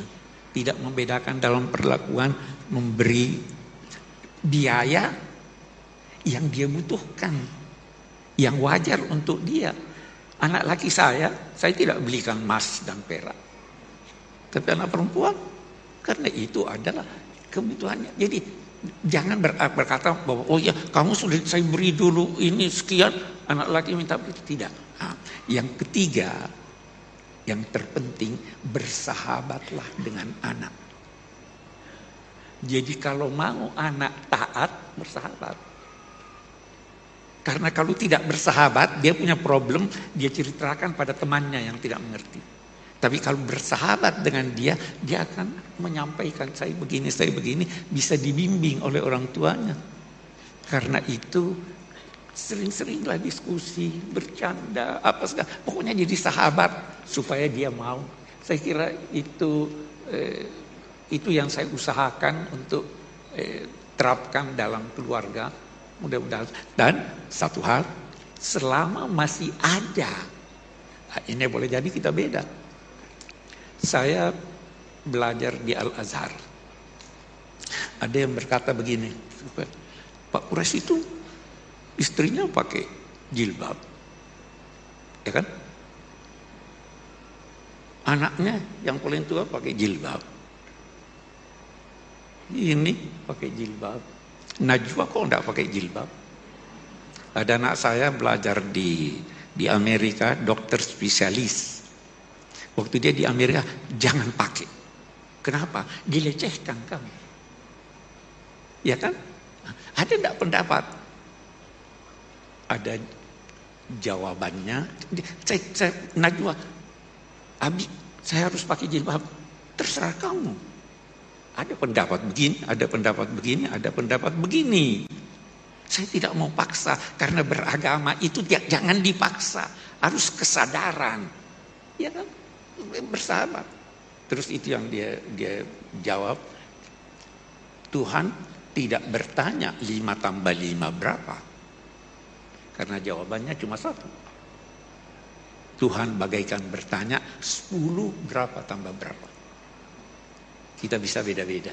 Ya kalau dia mau begitu dan itu dia sadari dan memang ada yang berpendapat begitu, silakan, saya tidak bisa paksa. Dia sudah bertanggung jawab sendiri. Anak saya yang laki sekolah di Australia di bidang komputer. Setelah selesai, saya masih ingin dia lanjut. Tapi dia sudah tidak mau lanjut. Saya mau berbisnis, sudah mau ini. Ya silakan. Jadi jangan paksa anak. Tetapi kalau mau, sadarkan dia sehingga dia, nah kenapa dia sadar? Karena dia bersahabat dengan Anda. Karena Anda bersahabat dengan dia. Saya kira itu kunci yang saya bisa beri sebagai jawaban. Terima kasih. Terima kasih Gus Baha dan Prof. Kures. Baik, terakhir ini saya ingin bertanya Gus. Yang terkait dengan yang tadi Mas Hanif tadi. Boleh. Jadi kadang kawan-kawan ya, kawan-kawan dosen itu kan kadang sampai pada kondisi tertentu. Kok masih ada mahasiswa yang gini ya, kira-kira gitu. Kemudian saya jawab gini. Wong sudah diminta pesantrenisasi, ada pelatihan macam-macam, masih ada yang kelewat, apalagi tidak gitu. Supaya teman-teman itu tidak merasa tidak bermakna, tidak bermanfaat. Kita sudah ada pendidikan pendalaman nilai dasar Al-Quran, ada latihan kepemimpinan, latihan macam-macam, tapi kok masih ada yang belum bagus. Nah, supaya teman-teman itu tetap bombong. Nah, kalau saya langsung, kita yang salah kan jadi masalah. Nah, menurut Gus Bak sama Pak Kures bagaimana? Pertanyaannya seperti itu. Curhatnya diterima. Oke, curhatnya diterima Ibu Bapak. Terima kasih. Baik Bapak, alhamdulillah kita selama 2 jam, hampir 2 jam sudah ngaji bersama. Banyak hal yang kita dapatkan dan terlalu banyak kalau disimpulkan.